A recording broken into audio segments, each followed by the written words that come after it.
Alhaj Mostafa Hakim KG and high স্কুলে অনুষ্ঠিত হয়েছে বার্ষিক ক্রীড়া ও সাংস্কৃতিক প্রতিযোগিতার পুরস্কার বিতরণী অনুষ্ঠানের শুরুতে পবিত্র কোরআন তেলাওয়াত ও গজল পরিবেশনের মধ্য দিয়ে এক উৎসবমুখর পরিবেশের সৃষ্টি হয়।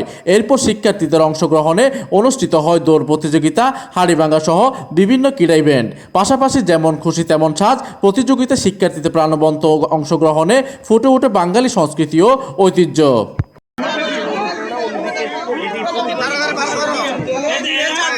অনুষ্ঠানে অংশগ্রহণকারী শিক্ষার্থী ও বিজয়ীদের পাশাপাশি অভিভাবকদের মধ্যেও পুরস্কার বিতরণ করা হয়, যা আয়োজন যোগ করে ভিন্ন মাত্রা এবং শিক্ষার্থীদের উৎসাহ আরও বাড়িয়ে তোলে।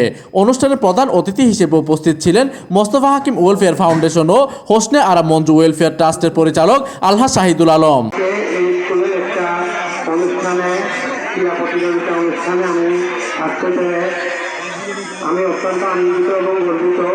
উক্ত অনুষ্ঠানে বিশেষ অতিথি হিসেবে উপস্থিত ছিলেন বিদ্যালয় পরিচালনা পর্ষদের সহসভাপতি ও বিশিষ্ট সমাজসেবক ক্রীড়া অনুরাগী আলহাজ নেসার আহমেদ। আমাদের মাধ্যমে অন্যান্য প্রতিষ্ঠান যারা আছে তারাও সেটা পরিচর্যা করার জন্য আমি অনুরোধ জানাচ্ছি। উক্ত অনুষ্ঠানে নাসরিন পারভিন, হ্যাপি আশ্চর্য ও শামীম আক্তারের যৌথ সঞ্চালনায় অনুষ্ঠানে সভাপতিত্ব করেন বিদ্যালয়ের প্রধান শিক্ষক সৌরভ হোসেন।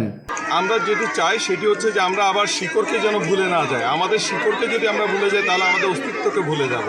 দিনব্যাপী এই আয়োজন শিক্ষার্থী, শিক্ষক ও অভিভাবকদের মিলন মেলায় পরিণত হয় এবং আনন্দঘন পরিবেশে অনুষ্ঠানটির সফল সমাপ্তি ঘটে। প্রতিনিধির তথ্য ও পাঠানো চিত্রে ডেস্ক নিউজ, দিগন্তের বার্তা 24, চট্টগ্রাম।